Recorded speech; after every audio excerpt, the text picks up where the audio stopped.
السلام عليكم ورحمة الله. ازيكم عاملين ايه؟ يا رب تكونوا بخير. النهارده ان شاء الله نعمل مع بعض اكله كده موفره واقتصاديه وطعمها جميل جدا، وهي بتتعمل في المناسبات وفي الافراح والحاجات دي. بصراحه مميزه جدا وطعمها بقى خطير. هنعمل النهارده ان شاء الله مع بعض الشعريه لسان العصفور بالكبد والقوانص. انا جبت هنا بصلتين كبار وقطعتهم، حطيتهم في حله كده. تقدروا تضربوهم في الكبه فرم يعني انعم من كده شويه. مش هيبان لو انت مش حابه البصل يبقى باين فيها يعني، بس هو مش بيبان. تمام.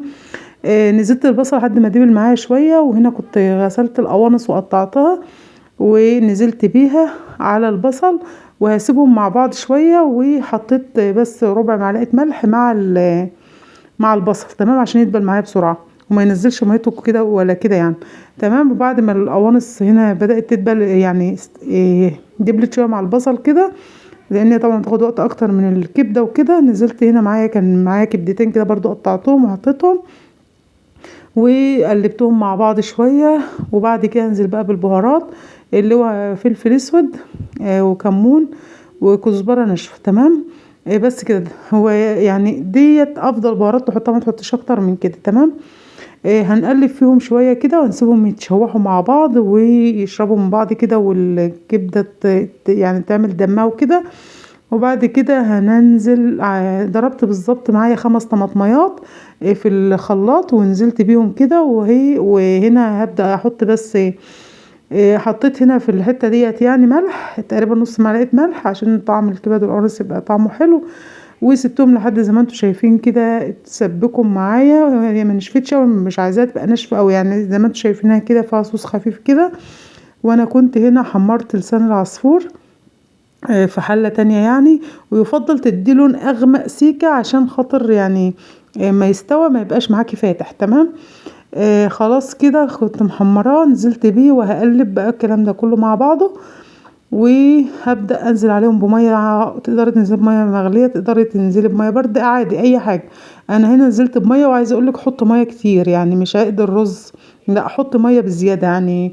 ممكن املي الحل عليه مية لان لسان العصفور ان ما شربش مية وطري واستوى بصراحة بيبقى ناشف وطعمه مش احسن حاجة. تمام. فحط مية وما تخافيش يعني، ان شاء الله هيستوى معاكي ويبقى طري وطعمه جميل جدا.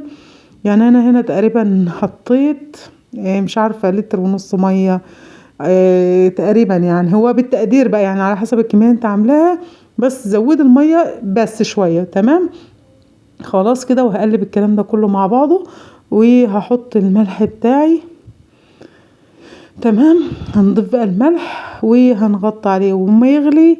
عايزه اقول لك بقى نصيحه، لما يغلي هد النار، يعني بدا يغلي كده من الحله كلها بتغلي، هد النار وكل شويه اللي بيه من فوق لتحت، اللي بيه من فوق لتحت، لان هو لسان العصفور دوت يعني بيلزق في الارضيه، فانت بايدك فيه على طول، بحيث انه مثلا ما يتحرقش منك او يشيط او لا قدر الله يبوظ منك يعني.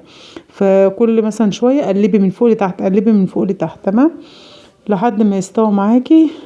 انا هنا حطيت الملح وقلبت، وهسيبه بقى لحد لما يستوى. وبعد كده ان شاء الله هنشوفه. تمام. غطي بقى عليه.